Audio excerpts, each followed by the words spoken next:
Hello bachcho, let's read this question. So this question says the force F acting on a particle of mass small m is indicated by a force time graph shown below. The change in momentum of the particle over the time interval from 0 to 8 second is ठीक है. Change in momentum find out करना है. A is 24 newton second, B is 20 newton second, C is 12 newton second, D is our 6 newton second. ठीक है, तो चलिए बच्चों अब हम इस क्वेश्चन को स्टार्ट करते हैं.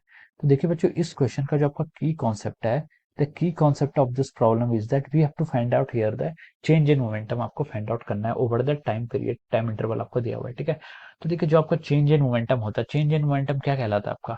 Change in momentum with time, time के साथ साथ जो आपका चेंज इन मोमेंटम होता है वो क्या कहलाता है आपका? फोर्स इनटू टाइम का जो प्रोडक्ट होता है वो आपका क्या कहलाता है? इम्पल्स कहलाता है. ठीक है, this is called our impulse, और हमें यहाँ पर इस क्वेश्चन में इम्पल्स ही फाइंड आउट करना है. ठीक है, change in time, change in momentum of the particle over the time interval, over the time interval आ गया तो यहाँ पर आपको इम्पल्स फाइंड आउट करना है. ठीक है, इम्पल्स को देखिए हम यहाँ पर जे से डिनोट करते हैं, जे या आई किसी से भी डिनोट कर सकते हैं, but I will prefer to use G symbol. ठीक है, क्योंकि आई सिंबल आप यहाँ मोमेंट ऑफ इनर्शिया के लिए भी यूज करते हैं. ओके, अब देखिए, अब इम्पल्स होता क्या आपका?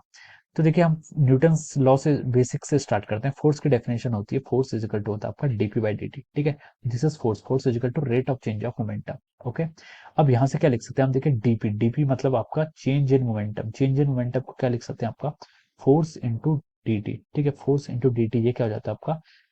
अब फोर्स इंटू डी टी क्या जाता है? Change in momentum. Change in momentum कहाँ? किसी time interval dt time interval में. ठीक है, dt time interval change in momentum को, इसको क्या बोल देते हैं हम? इम्पल्स बोल देते हैं. ठीक है, तो इम्पल्स आपका एक वेक्टर क्वांटिटी है जिसको हम बोलते हैं क्या? Change in momentum.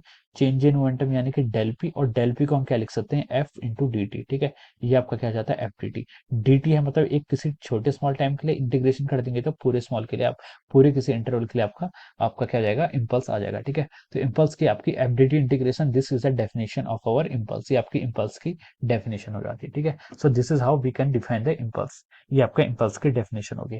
अब क्वेश्चन पर मूव करते हैं. क्वेश्चन पर उसने क्या बोला था कि फोर्स टाइम ग्राफ दिया हुआ है, चेंज इन मोमेंटम निकालना है, कैलकुलेट करना है. तो देखिए सबसे पहले मैं इसका ग्राफ ड्रॉ कर लेता हूँ, एक बार ग्राफ ड्रॉ कर लेता हूँ, उसके बाद फिर ये इसको आराम से हम क्वेश्चन को सॉल्व कर सकते हैं. ठीक है, दिस इज अवर ग्राफ. ठीक है, ये आपका एक्स एक्सिस का अलॉन्ग क्या आपका टाइम एक्सिस है, इसको मैं यहाँ पर लिख रहा हूँ. ठीक है, this is our time axis, और वाई एक्सिस का अलॉन्ग क्या आपका फोर्स है. ठीक है, दिस इज अवर फोर्स.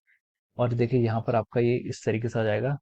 अब मैं अगर देखें यहाँ पर एक्सिस ड्रॉ करूँ, इसका ग्राफ प्लॉट कर रहा हूँ, तो ये आपका 0 से बढ़ रहा है 2 सेकंड तक. पॉइंट डिनोट कर लेता हूँ, यहाँ पर 2 है, यहाँ पर आपका 4 गिवन है, यहाँ पर आपका 6 है, और यहाँ पर आपका 8 सेकंड है. ठीक है, तो 0 से 2 सेकंड तक ये आपका ये कुछ ग्राफ आपका ऐसे लीनियरली वेरी कर रहा है. ठीक है, उसके बाद देखिए ये ग्राफ में क्या आ गया? बिल्कुल सडन क्या आ गया है?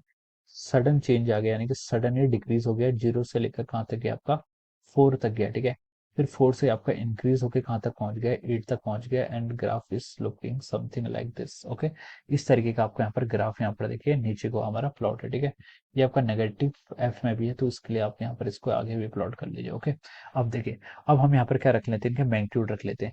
ये पॉइंट आपका ओरिजिन है तो हम इसको 0 बोल सकते हैं. 2468 आपका एक्स एक्सेस के अलॉन्ग डिफाइन कर दिए.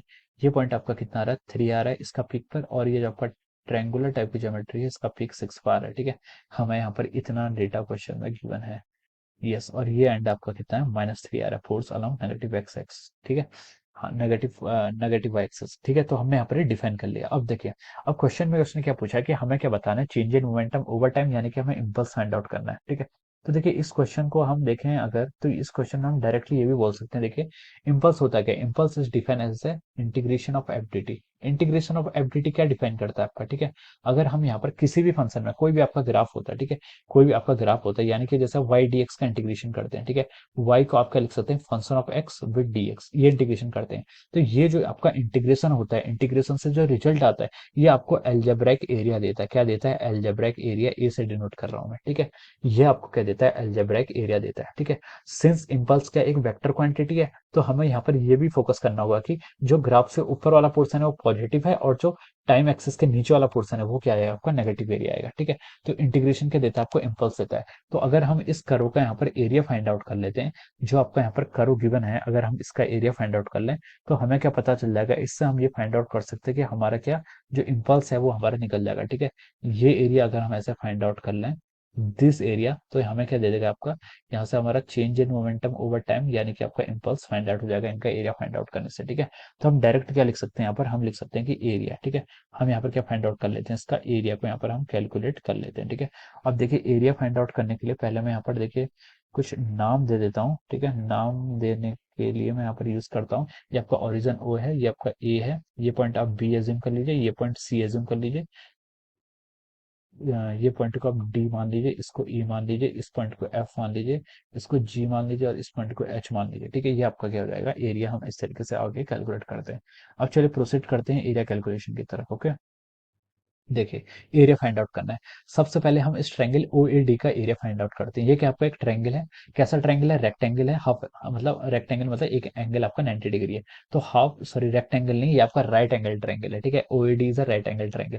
ये हो जाएगा इसका area half base into height. Base कितना है इसका देखिए 2 इंटू हाइट। हाइट कितना आ रहा है इसका 2 से लेकर 6 तक, सॉरी 0 से लेकर 6 तक का चेंज हुआ है तो आपका 6 आ जाएगा। ठीक है, ये आपका देखिए पॉजिटिव साइड में, यानी कि आपका फर्स्ट क्वाड्रेंट में, तो ये आपका पॉजिटिव एरिया है। ठीक है, इससे ऊपर का जो भी होता है ये आपका पॉजिटिव एरिया में कंसिडर होता है, नीचे वाला आपका नेगेटिव एरिया में कंसिडर होगा। ठीक है, ये वेक्टर क्वांटिटी है इसलिए हम यहाँ पर कंसिडर करेंगे कॉन्सेप्ट। ठीक है, अब देखिए ये कितना आएगा हाफ 2 इंटू 6। ठीक हो गया।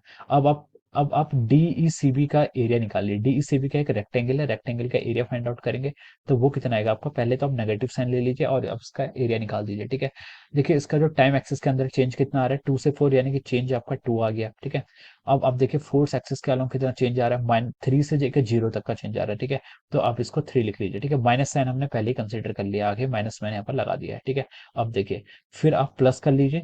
अब प्लस में देखिए आप आपका जो ई एफ जी एच आपका रेक्टेंगल है उसका एरिया फाइंड आउट कर लीजिए। ठीक है, वो एक्सिस के ऊपर है तो मैंने पॉजिटिव साइन सीधे लगा दिया है। ठीक है, अब उसका एरिया कितना हो जाएगा, देखिए रेक्टेंगल है, रेक्टेंगल का एरिया कितना हो जाएगा, देखिए टाइम एक्सिस के अलोंग कितना चेंज हुआ है 4 से लेकर 8 तक का, यानी कि 4 का चेंज हुआ है। और वाई एक्सिस यानी कि आपका फोर्स एक्सिस के अलोंग कितना चेंज हुआ है 0 से लेकर 3 तक का, तो 3 आप यहाँ पर ऐसे लिख सकते हैं। ठीक है, तो टोटल एरिया देखिए कितना हो जाएगा, 2 से 2 कैंसिल, ये आपका 6 आ जाएगा, माइनस ऑफ 6 हो जाएगा, प्लस आपके यहाँ आएगा से 12 हो जाएगा, प्लस यहाँ से कितना आ गया आपका ये 12 आ गया। ठीक है, अब देखिए 6 - 6 आपका 0 हो जाएगा और फाइनल आंसर कितना आएगा 12। यूनिट्स क्या होंगे सर, यूनिट्स क्या होंगे, देखिए फोर्स और टाइम। अगर आपका अपने एरिया फाइंड आउट किया तो फोर्स और टाइम का प्रोडक्ट कर लीजिए। फोर्स की यूनिट क्या होती है न्यूटन, और टाइम का यूनिट क्या होती है सेकंड, तो न्यूटन सेकंड इसकी क्या जाएगी यूनिट हो जाएगी। सो 12 newton second is the answer of this question. ठीक है, इसका आंसर क्या आएगा 12 न्यूटन पर सेकंड, सॉरी 12 न्यूटन सेकंड। ठीक है, पर सेकंड नहीं, आपका एक 12 newton second is the answer. ठीक है, 12 न्यूटन सेकंड किसमें आपका ऑप्शन सी में डिफाइन है। ठीक है, तो हम लिख सकते हैं कि यहाँ पर आपका option C is the correct answer. Option C is correct. Option C यहाँ से क्या गया हमारा करेक्ट आंसर आ गया है, और हम यहाँ से ऑप्शन सी को ऐसे टिक कर सकते हैं। So this is how we have solve this question. हमें क्या पूछा गया था, change in momentum over time पूछा गया था, यानी कि इम्पल्स पूछा गया था। हमने फोर्स टाइम का ग्राफ प्लॉट है, हमें सिर्फ यहाँ पर एरिया फाइंड आउट करना था। ठीक है, और ये हमारा आंसर हो गया। So I hope you all understood this concept. All the best and thank you so much.